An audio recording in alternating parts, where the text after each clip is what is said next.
Hello दोस्तों, good morning everyone. मैं अमित कौशल आप सभी लोगों का अपने यूट्यूब चैनल पर स्वागत करता हूं।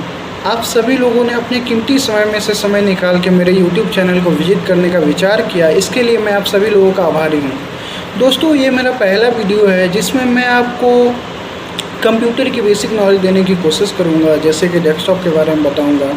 और आगे चल के नेक्स्ट वीडियो में मैं आपको वर्ड, एक्सेल, पावर पॉइंट ये सभी चीज़ों की नॉलेज देने की कोशिश करूँगा। अगर ये मेरा पहला वीडियो, अगर इसमें मुझसे कोई भी गलती हो जाती है तो कृपया करके आप उसे क्षमा कर दीजिएगा। तो आइए अपनी वीडियो की शुरुआत करते हैं। धन्यवाद।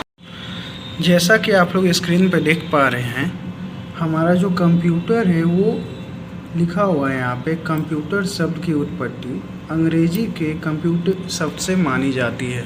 मतलब कि जो हमारा कंप्यूटर वर्ड है वो इंग्लिश के कंप्यूट शब्द से मिल के बना है, जिसका अर्थ है गणना करना। कह रहा है यह एक ऐसा यंत्र है जो अत्यंत तीव्र गति से गणनाएं करने में सक्षम है। मतलब कि ये कंप्यूटर एक ऐसा यंत्र है जो हर मनुष्य द्वारा किए गए काम को कई गुना तेज़ी से कर देता है।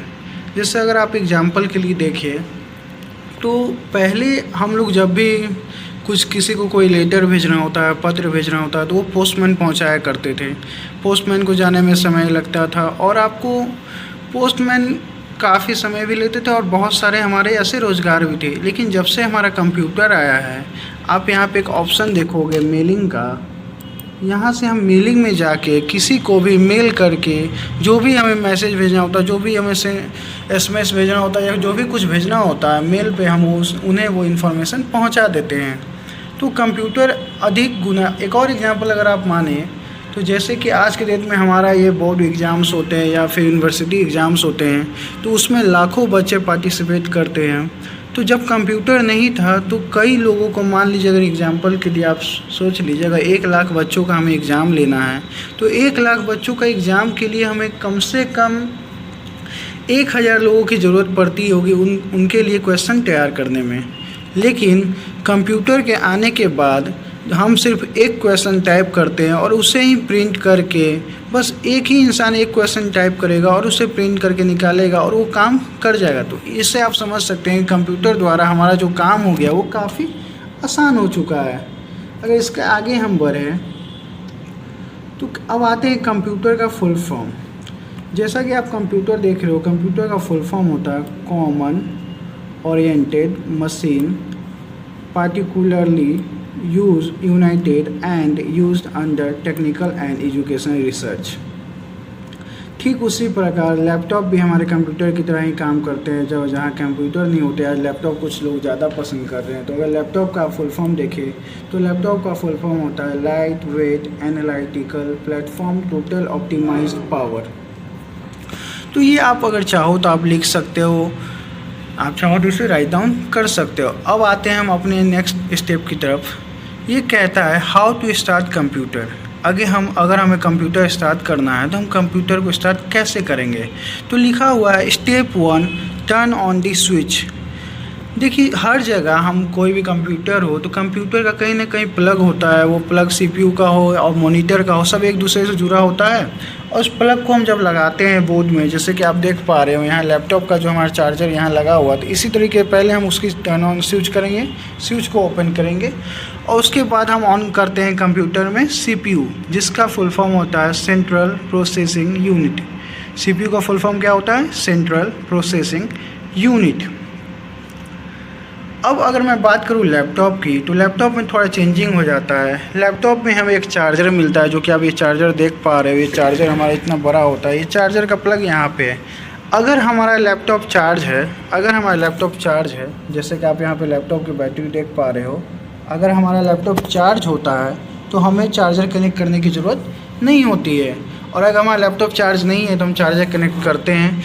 लेकिन कंप्यूटर में जब हम CPU ऑन करते हैं तो हमारा कंप्यूटर ऑन होता है। लेकिन हम जब लैपटॉप में, इसे हम कहते हैं पावर बटन, जब इसे हम ऑन करते हैं तो इससे हमारा लैपटॉप ओपन होता है। जैसे ही हम कंप्यूटर को ओपन करेंगे, जैसे कंप्यूटर हो या लैपटॉप हो, जो भी ओपन होता है वो ओपन होने के बाद एक ऐसा स्क्रीन खुल के हमारे सामने आता है, जो आप ये स्क्रीन देख पा रहे हो। इसी तरीके का स्क्रीन खुल के आता है, चाहे वो लैपटॉप हो या चाहे हमारा वो कंप्यूटर हो। अब आप अगर इस स्क्रीन को ध्यान से देखोगे तो अगर मैं आपको कहूँ कि इस स्क्रीन को कहते क्या है, अगर मैं आपसे क्वेश्चन करूँ कि इस स्क्रीन को कहते क्या है, तो कंप्यूटर लैंग्वेज में इस पूरे स्क्रीन को हम डेस्कटॉप कहते हैं। क्या कहते हैं? डेस्कटॉप कहते हैं। अगर आप डेस्कटॉप को ध्यान से देखोगे तो आप पाओगे कि यहाँ पे कुछ आइकन्स हैं, फिर यहाँ पे एक पिक्चर, और यहाँ नीचे में बॉटम साइड में आप देखोगे कि एक लाइनिंग है। तो आप ये कह सकते हो जो हमारा डेस्कटॉप होता है उसे हम 3 भागों में डिवाइड कर सकते हैं, क्योंकि 3 चीज़ें यहाँ दिख रही है, कुछ एप्लीकेशंस है, कुछ फाइल है, कुछ फोल्डर्स होते हैं। यहाँ तो कम है, लेकिन किसी किसी कंप्यूटर में आप देखोगे कि आइकन हमारा यहाँ तक आए होते हैं। ठीक है, वो हमारे काम पे होता है कितने हम आइकन्स रखते हैं, कितने हम क्या करते हैं। ये जो आप पिक्चर देख रहे हो पीछे में, इस पिक्चर को हम कंप्यूटर की लैंग्वेज में बैकग्राउंड कहते हैं। मतलब कि आप जितने भी एप्लीकेशन हैं, फोल्डर होते हैं, फाइल होते हैं, अगर मैं आपसे कहूँ उन सब को अगर आपको एक नाम देना हो तो आप कंप्यूटर लैंग्वेज में उसे कह सकते हो आइकन। और इस पिक्चर को, वॉलपेपर को आप वॉलपेपर या पिक्चर ना कह के हम कंप्यूटर लैंग्वेज में इसे कहते हैं बैकग्राउंड। अब ये जो नीचे में आप देख रहे हो ये लाइनिंग जो है हमारा, ये लाइनिंग, इसे हम कहते हैं टास्क बार। क्या कहते हैं? Task bar.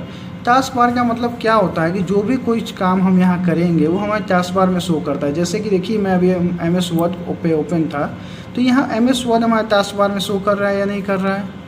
जैसे मैं अभी फोल्डर में ओपन था, जैसे आप फोल्डर पे क्लिक करोगे, देखो ये फोल्डर भी खुल रहा है। मतलब जिस भी चीज़ पे हम काम करते हैं वो हमारा टास्क, जो भी हम टास्क कंप्यूटर पे करते हैं, लैपटॉप पे करते हैं, वो हमारे कहाँ शो करता है? टास्क बार में शो करता है। टास्क बार में ही यहाँ आपको सर्च बॉक्स का ऑप्शन मिलता है, यहाँ पे हमारा स्टार्ट बटन मिलता है। ठीक है दोस्तों, मैं आपसे एक क्वेश्चन करूँ कि जैसे अगर आप अभी लिख रहे हो तो लिखने के लिए आपको कौन कौन चीज़ों की ज़रूरत पड़ी होगी? एक तो आपको कॉपी की ज़रूरत पड़ी होगी, या कॉपी की जगह आपने ये पेपर लिया होगा, और दूसरी आपने या तो पेंसिल लिया होगा या तो पेन लिया होगा। बिना इन 2 चीज़ों के बदले आप लिखें, आप बिना इन 2 चीज़ों के बिना आप लिख नहीं सकते। ठीक है, अब मैं अगर पूछूं आपसे, इन 2 चीज़ों आपकी ज़रूरत पड़ेगी ही पड़ेगी। उसी तरीके से अगर आपको कंप्यूटर ऑपरेट करना है तो उसमें भी आपको 2 चीज़ों की आवश्यकता पड़ती है। पहला हमारा आवश्यकता पड़ेगा कीबोर्ड की, और दूसरा हमारा आवश्यकता पड़ेगा माउस की। अगर हमारे पास कीबोर्ड या माउस ना हो तो हम कंप्यूटर को ऑपरेट नहीं कर सकते हैं। तो आइए पहले हम अपने जानते हैं कीबोर्ड के बारे में। देखिए कीबोर्ड जो होते हैं वो 2 तरह के होते हैं। कितने तरह के होते हैं? कीबोर्ड होते हैं हमारे 2 तरह के। पहला कीबोर्ड होता है एक्चुअल कीबोर्ड। पहला कौन सा होता है? Actual keyboard. और दूसरा जो होता है हमारा वर्चुअल कीबोर्ड होता है। एक्चुअल कीबोर्ड हम उस कीबोर्ड को कह सकते हैं जो इसे हम टच कर सकते हैं। जैसे आप देख पा रहे हो, कंप्यूटर जो होता है, कंप्यूटर में ये कीबोर्ड हम कनेक्ट करके काम करते हैं। ठीक है, कंप्यूटर के कीबोर्ड में ये कीबोर्ड कनेक्ट करके हम कंप्यूटर को ऑपरेट करते हैं। तो ये हमारा एक्चुअल कीबोर्ड है। या फिर लैपटॉप जब हम खरीदते हैं तो उसमें भी हमें ये कीबोर्ड मिलता है, तो इसे भी हम एक्चुअली कीबोर्ड कहेंगे। अब आता है क्वेश्चन कि हम वर्चुअल कीबोर्ड किसे कहेंगे? हम लोग जब फ़ोन यूज करते हैं उस फ़ोन में एक कीबोर्ड आता है। आप ज़रा एक बात बताइए, जब हम किसी को टेक्स्ट करते हैं या कुछ भी टाइप करते हैं फ़ोन पे, तो हम फ़ोन को टच करते हैं या कीबोर्ड को टच करते हैं? हम टच करते हैं फ़ोन को, कीबोर्ड को टच नहीं कर पाते। तो जिसे हम टच ना कर पाए उसे क्या कहेंगे हम? Virtual keyboard. जैसे कि ये 2 हमारा हो गया एक्चुअल कीबोर्ड। अब हर एक कंप्यूटर या लैपटॉप में मान लो आपका आज ये कीबोर्ड वर्क नहीं कर रहा है, मान लो आपने ये कीबोर्ड खरीद नहीं रखा है, तो अगर आपको कुछ इंपॉर्टेंट टाइप करना, आपको कुछ इंपॉर्टेंट बनाना है, अगर आपके पास नहीं होगा कीबोर्ड तो आप कैसे काम करोगे? तो आपको हर लैपटॉप, हर कंप्यूटर में एक वर्चुअल कीबोर्ड मिलता है। जब आप सर्च बॉक्स में जाओगे और यहाँ सर्च करोगे OSK, जैसा कि आप देख पा रहे हो ऑन स्क्रीन कीबोर्ड, जैसे ही आप इंटर प्रेस करोगे ये हमारा ऑन स्क्रीन कीबोर्ड ओपन होके आ जाता है। देखो सेम टू सेम इस कीबोर्ड की तरह है ना, ये सेम टू सेम। आप इसे माउस से ड्रैग करके कहीं भी रख सकते हो, आप इसे बड़ा कर सकते हो, आप इसको चाहो चौड़ा भी कर सकते हो। तो हमारा ये कौन सा कीबोर्ड है? ये हमारा वर्चुअल कीबोर्ड है। अगर आपका ये मान लीजिए ये कीबोर्ड आपका वर्क नहीं कर रहा है तो आप इस कीबोर्ड की सहायता से भी अपने काम को कंटिन्यू कर सकते हैं। अब आइए थोड़ा हम अपने कीबोर्ड को समझ लेते हैं। जैसा कि आप ये पूरा कीबोर्ड देख पा रहे हो, आप इस कीबोर्ड को देख रहे हो, इसमें बहुत सारे बटन्स हैं। अगर मैं बटन्स की बात करूं तो इस कीबोर्ड में टोटल 104 बटन्स होते हैं और किसी किसी कीबोर्ड में 121 बटन होते हैं, 121 होते हैं, ठीक है, और नॉर्मली 104 होते हैं, ठीक है। तो ये जो आप रॉ देख रहे हो, कैप्स लॉक से लेके आप ये रॉ जो यहाँ तक देख रहे हो, इससे हम कहते हैं होम रो। क्या कहते हैं? होम रो कहते हैं। होम रो मतलब होता क्या है, जैसे कि अगर हम दिन भर कहीं भी रहे, हम चाहे स्कूल जाए, कॉलेज जाए या काम पे जाए, वापस कहाँ जाते हैं? घर को जाते हैं। ठीक उसी प्रकार कीबोर्ड पे ये सारे क्या है, इस सारे कीबोर्ड को हम ही टच करेंगे, इन सारे कीबोर्ड को हमारा ही फिंगर जाएगा। लेकिन इसका मतलब यही होता है कि हमारा कीबोर्ड पूरे, हमारा फिंगर पूरे कीबोर्ड में कहीं भी घूमे, वो वापस लौट के कहाँ आएगा? घर को आएगा। यानी कि जो कहाँ आएगा? हमारे होम रो में आएगा। इस रॉ को हम कहते हैं अपर रॉ और ये इस रॉ को हम कहते हैं लोअर रॉ, ठीक है। आप ये जो रॉ देख रहे हो 1 2 3 4 5, इसे हम कहते हैं नंबर रॉ। और अगर मैं बात करूँ इस रॉ की, इस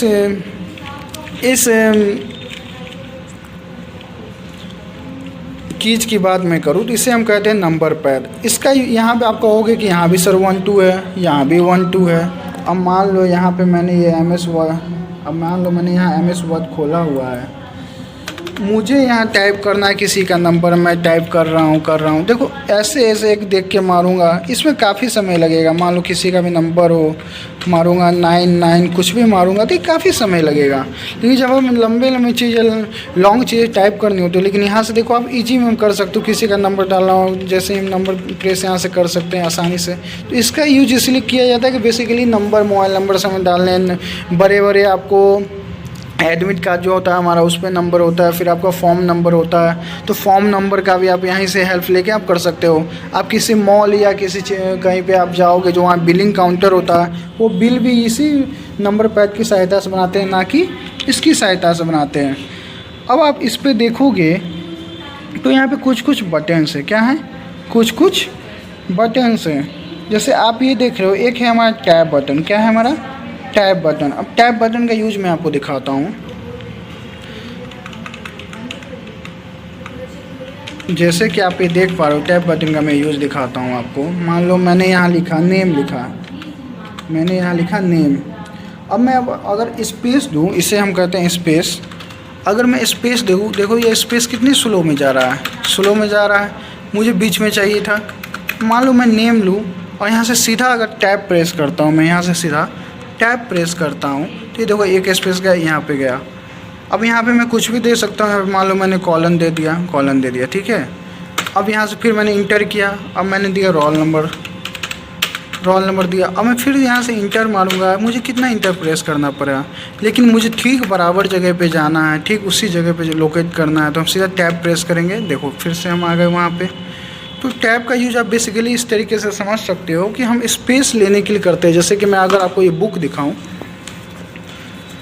तो आप इस बुक में देखोगे, जैसे कि आप देखो इस बुक में, आप ये देखो, ये हमारा इम्पोर्टेंट यहाँ से शुरू है, लेकिन ये टॉप बैंक क्या है यहाँ पे, जिसे हम पैराग्राफ चेंजिंग नहीं कहते हैं। उसी तरीके से अगर ये स्पेस लेना है तो हम इतना स्पेस नहीं प्रेस करेंगे, हम क्या प्रेस करेंगे? सिर्फ टैब प्रेस करेंगे और ये हमारा काम कर जाएगा। उसी तरीके से टैब का यूज हमारा ये होता है। चलो अब हम लोग बात करते हैं कैप्स लॉक का। कैप्स लॉक का क्या यूज होता है? जैसे कि आप यहाँ देख पा रहे हैं स्क्रीन पे, अभी मैं कुछ भी टाइप कर रहा हूँ, सारा कुछ स्मॉल में आ रहा है। जैसे मैं अपना नाम डालूँ, अगर अमित मैं यहाँ लिख रहा हूँ तो स्मॉल में ही आएगा। या मैं किसी का भी नाम लिखता हूँ, कुछ भी लिखता हूँ, जैसे कोई भी वर्ड लिखता हूँ, ऑल लिखता हूँ, डे लिखता हूँ, कुछ भी मैं लिखूँगा तो वो भी स्मॉल में हो रहा हूँ। लेकिन जैसे ही मैं इस बटन को ऑन करूँगा, कैप्स लॉक को ऑन करूँगा, आप देखो यहाँ पे आप कीबोर्ड में देखोगे, हर कीबोर्ड में यहाँ ये LED बल्ब्स होते हैं। ये 3 बल्ब्स होते हैं, जिसमें एक बल्ब आपको ये नंबर रॉ को शो करता है। जैसे मैं अगर इसे अभी क्लिक कर दूँ, देखो ये बल्ब बुझ गया है, ऑफ हो गया है। लेकिन जैसे ही नंबर लॉक को मैं ऑन करूँगा, उसके बाद ये बल्ब ऑन हो गया है। ऑन करने के बाद जब मैं इसे यूज़ करूँगा तो ये काम में आएगा। अदरवाइज मैं इसे ऑफ़ कर दूँगा तो इससे आप कितना भी प्रेस करोगे ये यहाँ पे काम नहीं करेगा। देखो जैसा कि नंबर रॉ अभी काम नहीं कर रहा है। लेकिन जैसे ही मैं नंबर रॉ को ऑन करूँगा, इस नंबर लॉक को ऑन करूँगा, अब देखो नंबर रॉ ये काम करने लगा। ठीक उसी प्रकार जब हम कैप्स लॉक ऑन या ऑफ़ करते हैं तो ये बीच वाला जो ये हमारा शो करता है कैप्स लॉक ऑन हुआ या नहीं हुआ। यहाँ पे आप देखो ताला का ये एक यहाँ पे सिंबल भी बना हुआ है। इसका मतलब ये होता है जैसे मैं कैप्स लॉक ऑन करूँगा ये बल्ब ऑन हो गया। अब मैं यहाँ जो भी लिखूँगा, जो कुछ भी लिखूँगा, आप देखो जैसे मैं यहाँ जो भी लिखूँगा, मान लो मैं अपना नाम लिखता हूँ, नाम लिखूँ या कुछ भी मैं लिखूँ, हर लेटर जो रहेगा कैपिटल हो जाएगा। क्या हो जाएगा? हर लेटर जो हो जाएगा वो हमारा कैपिटल हो जाएगा। ठीक है, तो आप कैप्स लॉक के यूज़ से क्या कर सकते हो, जब कंपनी का नाम लिखना हो या कुछ भी लिखना हो तो आप इसे एक बार में कैप्स लॉक ऑन करके आप उसे कैपिटल कर सकते हो।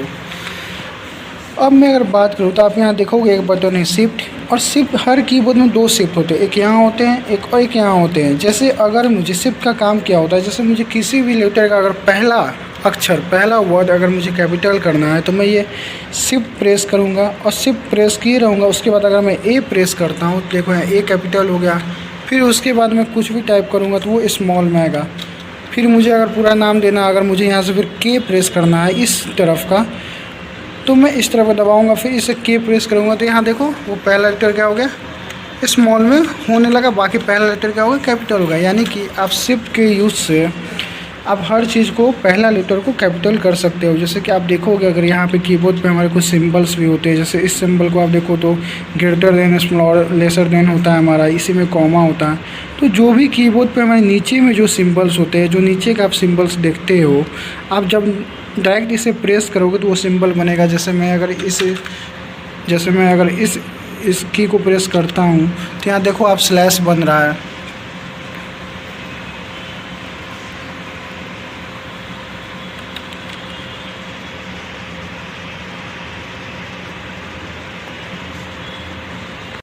जैसा कि मैंने आपको बताया, ये जो भी नीचे में होते हैं वो विदाउट शिफ्ट बनते हैं। जैसे मैं अगर स्लैश प्रेस करता हूँ तो ये देखो आप स्लैश बन रहा हूँ। ठीक अगर मैं शिफ्ट को लेकर और ये बटन दबाता हूँ तो देखो आप ये अब क्वेश्चन मार्क बनने लगा है। उसी तरीके से यहाँ जितने भी सिंबल्स होते हैं, अगर मुझे कॉमा लेना है तो मैं डायरेक्ट प्रेस करूँगा, लेकिन अगर मुझे ग्रेटर देन या स्मॉलर देन लेना है तो मैं शिफ्ट के साथ प्रेस करूँगा तो वो आएगा। यहाँ पे भी आप देखोगे तो कॉलन है, एक सेमी कॉलन है। उसी तरह ये आपको स्क्वायर ब्रैकेट है, कर्ली ब्रैकेट है। मतलब नीचे के जितने भी सिंबल होते हैं वो विदाउट शिफ्ट बनते हैं और ऊपर के सिंबल हमारे शिफ्ट के साथ बनते हैं। और अगर आप इसमें देखो 1 2 3 4 5 6 है तो ये आपको बिना शिफ्ट का बनेगा, लेकिन इनके ऊपर जो सिंबल है, मान लो आपको एक्सक्लेमेशन साइन है, @ है, स्लैश है, हस है, डॉलर है, परसेंट है, अगर ये सब हमें देना है तो हम शिफ्ट के साथ प्रेस करेंगे, शिफ्ट प्रेस करेंगे और इसे प्रेस करेंगे तो वो हमारा ऊपर का साइन बनता है। देखो आपको यहाँ पे साइन बना है। तो इतना हमारा बेसिक नॉलेज था ये कीबोर्ड का। अब अगर मैं बात करूँ कंट्रोल का, तो इससे कुछ शॉर्ट कीज होते हैं, वो मैं आपको आगे की वीडियोज़ में बताऊँगा। ये हमारा स्टार्ट बटन होता है, इसे हम स्टार्ट बटन या विंडो बटन कहते हैं। जैसे कि अगर आप यहाँ देखो स्क्रीन पर, अगर आप देखो तो यहाँ पे भी हमारा एक बटन होता है जिसे हम स्टार्ट बटन कहते हैं, लिख रहा है ना। जैसे मैं इसे प्रेस करूँगा, यहाँ से जो भी हमारे मेन्यूज होते हैं, जो भी हमारे ऑप्शंस होते हैं वो यहाँ से ओपन होते हैं। लेकिन ठीक मैं ये वाला बटन यहाँ से प्रेस करता हूँ तो सेम काम आप देखो, ये बंद ओपन। तो मैं ये काम वहाँ से भी कर सकता हूँ और यहाँ से भी कर सकता हूँ। ये ऑल्ट देख रहे हो, इसका भी कुछ कोडिंग के लिए हम यूज़ करते, कुछ कोड होते हैं हमारे। ये तो हमारा स्पेस बार होता है। अगर मैं इसकी बात करूं, जैसे एक है यहाँ बैक स्पेस है, ठीक है, ये हमारा बैक स्पेस। अगर कुछ हम इरेज करना है तो हम बैक स्पेस का यूज़ करते हैं, जैसा कि हमारे फ़ोन में भी होता है। मान लो अगर मुझे यहाँ से ये इरेज करना है और इरेज करने पे मैं इसे अगर बैक स्पेस पर प्रेस करूँगा तो देखो आप ये इरेज हो रहा है। लेकिन अगर मैं आपसे कहूँ, अगर आप इस चीज़ को देख रहे हो, तो मैं जो भी इरेज करता हूँ वो लेफ़्ट की तरफ इरेज हो रहा है, देखो। लेकिन मैं अगर कहूँ कि आपको राइट की तरफ से इरेज करना है, मतलब कि मुझे यहाँ पे मैं अगर प्रेस करूँ और मैं मैंने अमित लिखा, ये लिखिए अमित लिखा गया, लेकिन अमित को मैं क्लिक करता हूँ। अब मैं आपको कहूँ कि मुझे अमित ना इरेज करके, देखो मैं बैक स्पेस दबा रहा हूँ तो ये अमित इरेज हो रहा है, ठीक है। लेकिन अगर कोई आपसे कहेगा अमित ना इरेज करके मुझे कौशल इरेज करना है, तो मैं क्या करूँगा, मैं बैक स्पेस ना लेके मैं डिलीट बटन का यूज़ करूँगा। किसका करूँगा? डिलीट बटन का यूज़ करूँगा। जब मैं डिलीट बटन का यूज़ करूँगा, देखो आप राइट के जो कैरेक्टर्स होते हैं वो हमारे डिलीट होना शुरू हो जाते हैं। तो अगर आपसे कोई क्वेश्चन पूछेगा, अगर लेफ्ट का कैरेक्टर्स हमें डिलीट करना है तो हम क्या प्रेस करेंगे, बैक स्पेस। अगर राइट का डिलीट करना है तो डिलीट बटन, ठीक है। अब कितने लोग होते हैं, मान लो मेरा नाम अमित कौशल है, मैंने ये यहाँ पे टाइप कर दिया, अमित कौशल मैंने टाइप कर दिया, और मान लो अमित कौशल टाइप करने में क्या गलती हो गई कि मैंने अमित के आई के जगह आर दे दिया, ठीक है। अब मुझे ये इरेज करना है, लेकिन कई लोगों को पता नहीं होता है, तो इरेज करने लगते हैं, क्या ये पूरी तरीके से इसको इरेज करने लगते हैं, ठीक है।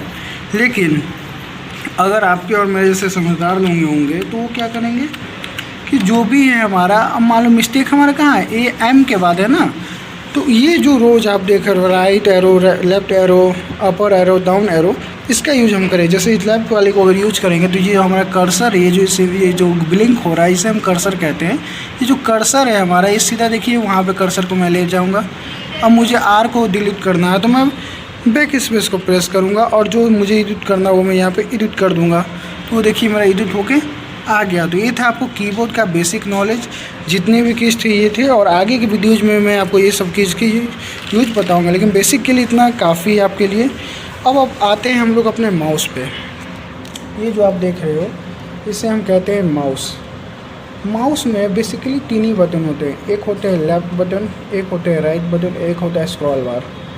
अगर मैं लेफ़्ट बटन का बात करूँ, ठीक इसी प्रकार हमारे लैपटॉप में भी बटन्स होते हैं, मैं आपको बताऊंगा। जैसे लैपटॉप में ये माउस होता है, ये जो एरिया होता है, हम इसे लैपटॉप का माउस कहते हैं, ठीक है। मैं आपको बताऊंगा। जैसे मान लो लेफ़्ट यूज का क्या होता है, अगर लेफ़्ट वाले बटन को इस तरीके से माउस को हम पकड़ते हैं, ठीक है, तो मान लो लेफ़्ट वाले का बटन का यूज करना है हमें, कैसे हम करेंगे। मान लो मैं इस डॉक्यूमेंट पे गया, अमित कौशल पे गया, मुझे ये सिलेक्ट करना है, क्या करना है, सिलेक्ट करना है। तो मैं लेफ़्ट वाला जैसे ही प्रेस करूँगा, ये देखो सिलेक्ट हो गया, ठीक है। लेफ़्ट वाले को प्रेस करते क्या होगा, ये सिलेक्ट हो गया। एक बार में प्रेस करने पे क्या हो रहा है, ये सिलेक्ट हो रहा है। लेकिन अगर मैं यहीं पे आके लेफ़्ट बटन को 2 बार प्रेस करता हूँ तो ये हमारा ओपन होता है। जैसा कि आप देख रहे हो, ये क्या हो गया, ओपन हो गया। मतलब एक बार प्रेस करने पर क्या होगा, वो सिलेक्ट होगा, और 2 बार प्रेस करने पर क्या होगा, वो ओपन होगा।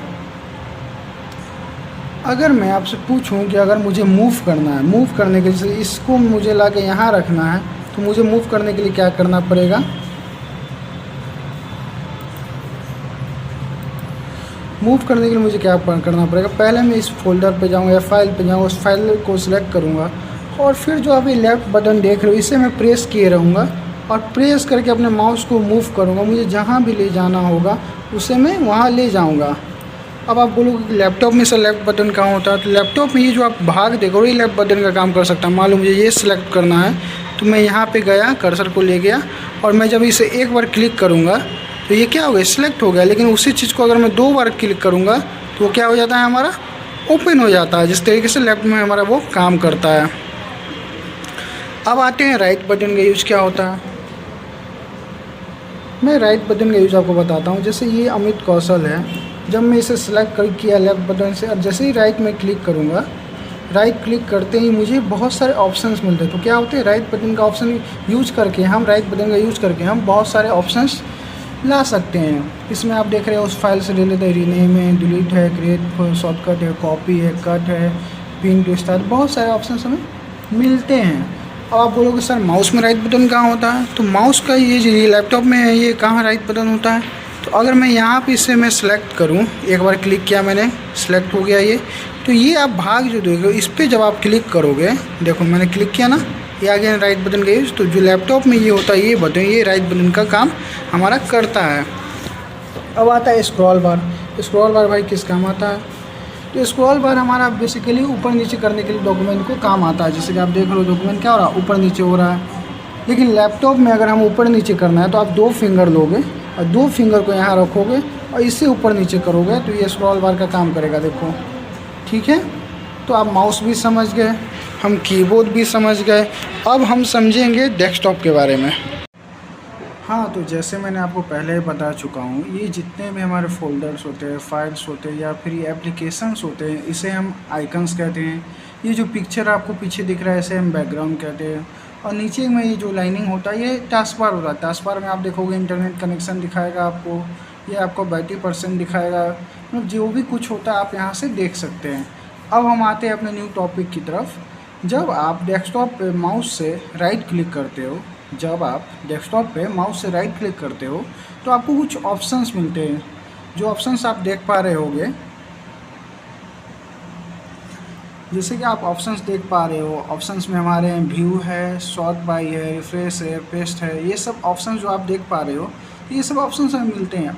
अब मान लो मैं अगर आपसे क्वेश्चन करूं कि ये जो आइकन्स आप देख रहे हो स्क्रीन पे, इसे मुझे बड़ा करना है या छोटा करना है, आप कैसे करोगे? क्योंकि बहुत लोगों को ये चीज़ें पता नहीं होती है। तो मैं वही चीज़ आपको बताने जा रहा हूँ। मान लो आप जब राइट क्लिक करोगे, यहाँ व्यू है, व्यू में आप जब क्लिक करोगे तो यहाँ आपको कुछ ऑप्शंस मिलते हैं। इसमें एक पहला ऑप्शन मिलता है लार्ज आइकन्स। जैसे ही आप इस पर क्लिक करोगे, ये देखो जितने भी हमारे आइकन्स थे वो हमारे लार्ज हो चुके हैं। देखिए जितने भी हमारे आइकन्स है वो क्या हो गए, लार्ज हो गए। अब फिर आप राइट क्लिक करते हो, व्यू में जाते हो और यहाँ मीडियम आइकन्स पे क्लिक करते हो, तो इससे हमारे आइकन्स क्या हो गए, मीडियम हो गए। और सेम प्रोसेस आप फिर व्यू पे जाते हो और स्मॉल आइकन्स पे क्लिक करते हो, तो जितने आइकन्स थे तो हमारे क्या हो गए, स्मॉल हो गए। अब आप समझ गए होंगे अगर हमें कोई आइकन बड़ा करना है तो हम कैसे करेंगे, छोटा करना है तो कैसे करेंगे, और मीडियम करना है तो कैसे करेंगे। दोस्तों मैं आप लोग को एक और चीज़ बताना चाहूँगा। जैसे आप शॉर्टकट का नाम सुने होंगे, जैसे हम लोग शॉर्टकट का यूज कब करते हैं, या तो हमें जब अपना टैलेंट दिखाना हो तब करते हैं, या तो हमें किसी चीज़ की जल्दबाजी हो तब करते हैं।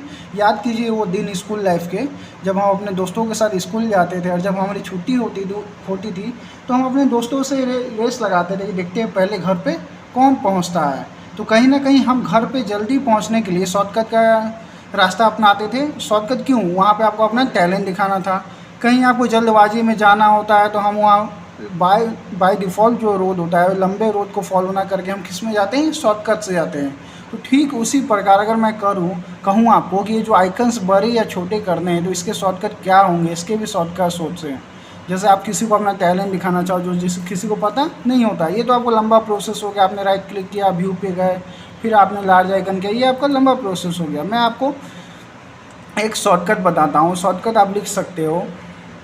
जैसे आप कीबोर्ड पे, मैंने आपको बताया था ना कि ये कंट्रोल जो है इसका अलग आगे चल के मैं आपको यूज़ बताऊँगा। जब आप इस कंट्रोल को दबाए रखते हो और ये जो आप माउस देख रहे हो, तो ये आप माउस देख रहे हो, जब इससे आप राइट वाला ये जो माउस, ये स्क्रॉल बार आप देख रहे हो, राइट क्लिक करके जब आप ये स्क्रॉल बार को ऊपर की तरफ करते हो, देखिए मैंने कंट्रोल दबा रखा है और मैं जैसे अपर स्क्रॉल करूँगा, ये देखो आइकन्स बड़े हो रहे हैं, बड़े हो रहे हैं, बड़े हो रहे हैं। और जैसे ही मैं स्क्रॉल बार को नीचे की तरफ करूँगा, वो देखो आइकन्स क्या हो रहे हैं, हमारे छोटे हो रहे हैं। तो आप कह सकते हो कि आइकन बड़ा या छोटा करने का हमारा शॉर्टकी होता है कंट्रोल प्लस अपर स्क्रॉल या फिर डाउन स्क्रॉल। अब आते हैं हम नेक्स्ट स्टेप की तरफ। आप व्यू में ही जाते हो तो आपको कुछ ऑप्शंस मिलते हैं ऑटो अरेंज आइकन्स। मैं बताता हूँ ऑटो अरेंज आइकन होता क्या है। मान लो ये जो इतने फाइल फोल्डर्स आप यहाँ देख रहे हो, ये सब इधर उधर है, जहाँ भी है ये सब थोड़ा अजीब टाइप लग रहा है ना। कितने लोग अच्छे लोग होते हैं जो कहते हैं कि नहीं मुझे जो भी चीज़ चाहिए सूटेबल रूप में चाहिए, ये जो भी फाइल फोल्डर है मुझे एक जगह चाहिए। तो आप सिंपली क्या कर सकते हो, आप व्यू पे जा सकते हो, व्यू पे राइट क्लिक करके आप ऑटो अरेंज आइकन पे जब क्लिक करोगे तो आप देखो जितने भी फाइल फोल्डर्स है वो ऑटोमेटिकली रूप से एक साइड में सेव हो चुके हैं। पहले एप्लीकेशंस आ गए हमारे, फिर फोल्डर्स आ गए, फिर फाइल्स आ गए। तो ऑटो अरेंज आइकन से ये होता है कि आप इससे जो भी आइकन्स है आप उसको एक साइड में रख के सिस्टमेटिकली रूप से आप उसे सेव कर सकते हो। एक और फ़ायदा है ऑटो अरेंज आइकन का। अभी आप देख रहे थे कि मैं आइकन्स को मूव कर पा रहा था, मैं क्या कर रहा था, आइकन्स को मूव कर पा रहा था। लेकिन अब आप देखोगे मैं कहीं भी आइकन्स को मूव नहीं कर पा रहा हूँ। तो आप ये भी कह सकते हो, अगर आपसे कोई क्वेश्चन पूछे कि अगर मुझे आइकन्स को लॉक करना है अपनी जगह पे तो हम क्या करेंगे, तो आप सिंपल कह सकते हो को व्यू में जाके राइट क्लिक करके हम व्यू में जाके हम ऑटो अरेंज आइकन पे जब क्लिक करेंगे तो हमारे फोल्डर या फाइल क्या हो जाएंगे, वो हमारे लॉक हो जाएंगे। देखिए मैं कितने भी मूव कर लूँ ये सारी चीज़ें मूव नहीं हो रही है। जैसे ही मैं यहाँ व्यू में जाऊँगा और ऑटो अरेंज आइकन्स को हटा के ऑटो अलाइंज आइकन्स टू ग्रिड करूँगा, उसके बाद मैं इन सब चीज़ों को मूव करूँगा तो देखो आप मूव हो रहे हैं, मूव हो रहे कि नहीं हो रहे, और पहले मूव नहीं हो रहे थे। तो हम इसे फिर से ऑटो अरेंज आइकन करके छोड़ देते हैं, ठीक है। अब एक और ऑप्शन यहाँ आपको दिख रहा है शो डेस्कटॉप आइकन्स। इसका यूज़ कैसे होगा, मान लो किसी दोस्त ने आपके अपने लैपटॉप पे बहुत सारा फाइल फोल्डर बना रखा है, जैसे मैंने यहाँ पे बना रखा है ना। मान लो ये सारे फाइल फोल्डर्स है, इसमें बहुत इंपॉर्टेंट डॉक्यूमेंट्स हैं, लेकिन उसे ये शो डेस्कटॉप का मतलब पता नहीं है। लेकिन आपको पता आप क्या करते हो, आप जाते हो सिंपली उसके लैपटॉप में, जब वो नहीं रहता है आप राइट क्लिक करते हो, व्यू में जाते हो और शो डेस्कटॉप आइकन्स को अनचेक कर देते हो। अब देखो जितने भी हमारे आइकन्स थे वो क्या हो गए, गायब हो गया। अब आपका दोस्त आएगा कहेगा तुमने मेरे फाइल फोल्डर को कहाँ डिलीट कर दिया, क्या किया, मुझे ला के दो, बहुत ज़रूरी था वो सब चीज़ों का।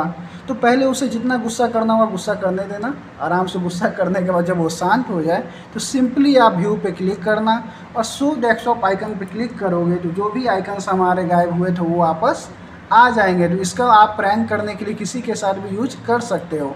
अब आते हैं हम दूसरे ऑप्शन की तरफ, सॉर्ट बाय। जब सॉर्ट बाय में आप क्लिक करोगे तो यहाँ भी कुछ ऑप्शंस मिलते हैं, जैसे नेम, साइज, आइटम, मतलब कि जो फाइल फोल्डर है वो आप उसको किस रूप में सेव करना चाहते हो। अगर मैं नेम पे क्लिक करूँगा तो वो नेम के अनुसार सेव हो जाएगा।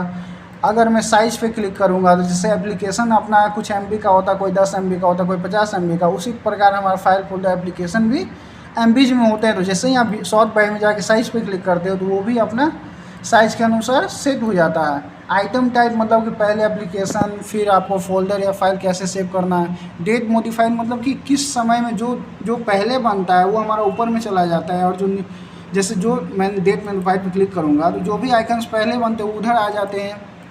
देखो मैं अगर डेट मॉडिफाइड पे क्लिक करता हूँ तो ये देखो आप, जो आइकन्स पहले बने हैं वो यहाँ पे हैं, उसके बाद जो बने वो यहाँ पे, और जो लास्ट में बने हुए वो यहाँ पे है। तो आप ये दो ऑप्शन का यूज़ समझ गए। अब आता है रिफ्रेश। जिससे कि क्या होता है कि जब भी हमारा सिस्टम ऑन होता है या कुछ, हमारे फ़ोन ही आप कभी ऑफ़ करते हो और फ़ोन को ऑफ़ करने के बाद जब ऑन करते हो थोड़ा देर के लिए वो फ़ोन काम नहीं करता है, क्योंकि वो अपना एंड्रॉयड हो या आपको एप्पल का हो, वो अपना क्या करते रहता है, वो अपने आप को रिफ़्रेश करता है। जब रिफ़्रेश करता है तभी वो काम करता है। इसीलिए जब हम भी लैपटॉप या कंप्यूटर ओपन करें तो हमें रिफ़्रेश करना चाहिए। मैं अगर रिफ़्रेश क्या शॉर्टकट का बात करूँ तो ये देखो आप कीबोर्ड पे देख पाओगे। शॉर्टकट का बात करूँ तो F5 आप यहाँ देख पा रहे हो, F5। जब आप F5 को प्रेस करोगे तो देखो ये रिफ़्रेश हो रहे हैं हमारे। देखो F5 को मैं जितनी बार प्रेस करूँगा वो क्या हो रहा है, हमारा सिस्टम रिफ़्रेश हो रहा है। तो दोस्तों मैं चाह रहा हूँ कि इस वीडियो को मैं यहीं तक रखूँ, इसका पार्ट 2 मैं आपको आगे लाऊँगा, क्योंकि अगर इससे आगे मैं बनाऊँ तो वीडियो काफ़ी लंबी हो जाएगी। तो आज हम यहीं तक रहते हैं, अगली वीडियो में हम इसकी बात करेंगे। तो दोस्तों आज का वीडियो मैं यहीं तक रखना चाहूँगा, और आज की वीडियो में मैंने आपको बताया कीबोर्ड के बारे में बताया, माउस के बारे में बताया और आपको डेस्कटॉप के बारे में बताया। अब नेक्स्ट वीडियो जो मैं लाऊंगा उसमें डेस्कटॉप में जो भी कुछ बच गए हैं वो सब मैं क्लियर करूँगा, और उसके आने वाले फ्यूचर की वीडियोज़ में मैं आपको MS Paint, Word, Excel, PowerPoint सब कुछ बताऊँगा। तो अगर आज का वीडियो आपको पसंद आता है तो आप उसे लाइक कीजिए, अगर आपको पसंद नहीं आता है तो आप उसे डिसलाइक कीजिए। अगर आपको किसी भी तरह का कमी लगता है या आप कुछ एडवाइस मुझे देना चाहते हो तो आप कमेंट कीजिए, या कोई मन में क्वेश्चन हो तो आप उसके लिए भी कमेंट मुझे कर सकते हो। अगर आप चाहते हो ये वीडियो किसी और को पता चले तो आप उसे शेयर करो। और अगर आप कंप्यूटर सीखना चाहते हैं या फिर इंग्लिश सीखना चाहते हैं तो आप मेरे चैनल को सब्सक्राइब भी कर सकते हैं। तो इसी के साथ मैं इस वीडियो का अंत करता हूँ। Thank you very much, have a nice day, thank you very much.